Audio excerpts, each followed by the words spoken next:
अभिवार्य हरबंश नागोके का इस तभी मीडिया के अंक में पहले चरण के चुनाव प्रचार जो जोर शोर से चला। राष्ट्रीय नेता, प्रधानमंत्री, रक्षा मंत्री और केंद्रीय गृह मंत्री के साथ बहुत से नेता पहले चरण के चुनाव के प्रचार के लिए पूरी ताकत झोंक दी और ये आज चुनाव प्रचार समाप्त हो गया। परसों मतदान होगा। जम्मू के कश्मीर के अनेकों बुद्धिजीवी, काफी अनुभवी, उन्होंने जो अलग अलग अपना ख्याल दिया है, उन्हीं ख्यालों को समेटकर आपके लिए लाया हूं। इन ख्यालों में यह है कि नेशनल कॉन्फ्रेंस और कांग्रेस का जो अलायंस है वो सबसे मजबूत जो है वो सामने निकल के आ रहा है पहले चरण के चुनाव में, जहां पर 24 सीटें हैं और बीजेपी जो है वो पीछे रहेगी। नेशनल कॉन्फ्रेंस कांग्रेस के अलायंस में कहा जा रहा 12 से 13 सीटें मिलेंगी और भारतीय जनता पार्टी को 4 से 6 सीटें मिल सकती हैं, जहां तक निर्दलीय उम्मीदवार हैं, जिसमें जमात इस्लामी और इंजीनियर रशीद की पार्टी है, उन्हें इस साउथ कश्मीर में 1 से 2 सीटें मिल सकती हैं। बीजेपी के लिए कहा गया है, बीजेपी मजबूत है, 4 से 6 सीटें से मिल सकती है। आजाद की पार्टी, जिसका काफी प्रभुत्व जो है उन्हीं का जो गृह क्षेत्र है इसी जिला डोडा में है, उनको कुछ नहीं मिलने वाला और वो ज्यादा से ज्यादा वोट काटेंगे। और ज्यादा जो वोट किसके काटते हैं, कांग्रेस के या भाजपा की, ये तो आने वाला समय बताएगा। ये बात जो है पॉलिटिकली एक्सपर्ट जम्मू विश्वविद्यालय में इतिहास विभाग के लंबे सालों तक रह चुके प्रोफेसर हरिओम, जो जनरल जोरावर जो सीट है जम्मू यूनिवर्सिटी में उसके भी रहे हैं और असीम अनुभव है प्रोफेसर हरिओम को। उनका ये कहना है कि बीजेपी को 4 से 6 सीटें मिल सकती हैं, आजाद की पार्टी को सिर्फ वोट काटेगी। जो 8 सीटों पर कौन सी पार्टी मजबूत है, कौन सी है, उसके लिए उनका ये कहना है कि 8 सीटों पर भारतीय जनता पार्टी आगे हो सकती है। इस पहले कहते हैं 8 सीटें में भाजपा इस बार जो जम्मू डिवीजन में 8 सीटें हैं, वो कहते हैं इसमें 5 से 6 सीटें वो ले सकती है और परिसीमन की वजह से हिंदू वोटर यहाँ एकजुट हुए हैं। भारतीय जनता पार्टी के पुराने प्रत्याशियों में चुनाव में नए उम्मीदवार उतारे हैं, इसको लेकर नाराजगी भी सामने आ चुकी है। ऐसे में भाजपा को कैसे बढ़त मिल सकती है, ये कहना है प्रोफेसर हरिओम का।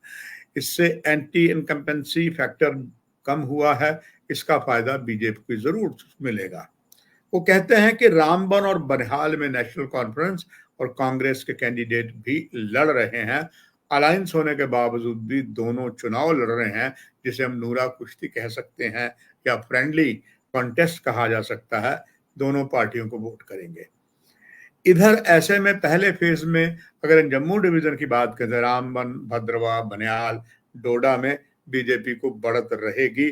पहले फेज में जम्मू डिवीजन में भारतीय जनता पार्टी को 3 से 4 सीटें बहुत आसानी से मिलेंगी और इसके साथ साथ बाकी सीटें जो हैं वो नेशनल कॉन्फ्रेंस कांग्रेस के खाते में जाएगी। कुछ उम्मीदवार भी ले सकते हैं, ये एक अनुभव लगाया गया है। आज केंद्रीय गृह मंत्री ने तूफानी दौरे किए, मगर जिस तरीके के हालात बने हैं उसमें जरूर भाजपा को इतना ज्यादा यहाँ लाभ नहीं होगा। दूसरी तरफ से जिस तरह कांग्रेस ने एक बात कही है कि अगर उनकी वो सत्ता में आते हैं तो जो पहले एक महाराजा हरि सिंह के समय की प्रथा बनी थी कि सचिवालय जो है वो प्रथा हम पुनर्जीवित करेंगे। और ये बात जैसे आई है, यहाँ तक कि जग जाहिर है जम्मू शहर के अंदर ज्यादा व्यापारी वर्ग है और वो हमेशा भाजपा का समर्थक रहा है, मगर अंदर ही अंदर से काफी नाराज हैं भाजपा की। कई जो यहाँ राज्यपाल शासन के अंदर, उपराज्यपाल शासन के अंदर और केंद्र सरकार ने बहुत कुछ ऐसा किया है, उसमें जम्मू को बहुत नुकसान हुआ है। क्योंकि जम्मू में जो ज्यादा व्यापार है, वो जो कर्मचारी वहां से आते हैं श्रीनगर में सिविल सचिवालय के साथ, उनके परिवारजन भी आते हैं, हर तरफ बिजनेस में काफी लाभ होता है, मगर वो बंद हो गया। इससे जरूर व्यापारी वर्ग भी जो है वो नाखुश है। भीतर ही भीतर से उनका पूरा समर्थन इस पर लेकर नेशनल कॉन्फ्रेंस और कांग्रेस को है। और ये बात भी भली भांति से जानते हैं, लंबे समय तक यहाँ पर नेशनल कॉन्फ्रेंस ने शासन किया है, पीडीपी ने किया है। ये शासन का एक अंदर का जो गुर है वो भी जानते हैं। और जहां तक नेशनल कॉन्फ्रेंस के डॉक्टर फारूक अब्दुल्ला की बात है, इतने मजे हुए राजनेता हैं, मंदिर चले जाते हैं तो भगवान राम के गुण गाते हैं, और अगर वो कहीं गुरुद्वारा साहब चले जाते हैं वहां वो कीर्तन भी कर देते हैं। और इसी तरीके से मतलब वो सदाबहार हैं और वो पब्लिक की नब्ज को जानते हैं। हालांकि इनका मुकाबला ना तो उनके बेटे उमर अब्दुल्ला कर सकते हैं और ना ही और कोई कर सकता है। तो उनका एक अच्छा प्रभुत्व है। और ये बात अगर वो ऐसा तो कह रहे हैं कि ये गठबंधन में जीते हैं, जो वायदा कांग्रेस ने किया है निश्चित तौर पर उसका लाभ होगा। अब कल का दिन बचा है और कल कोई चुनाव प्रचार भीतर ही भीतर बहुत कुछ होगा, मगर परसों इस लोकसभा की जो 24 सीटों में चुनाव होगा और इसके बाद फिर पूरी ताकत जो है वो सेकंड फेज के चुनाव में लड़ेगी। और इसके बाद थर्ड फेज में जम्मू की ज्यादा सीटें हैं, सेकंड फेज में श्रीनगर और कुछ सीटें जो हैं वो राजौरी, पुंछ और रियासी की हैं। उन पर अच्छा एक जबरदस्त मुकाबला होने जा रहा है।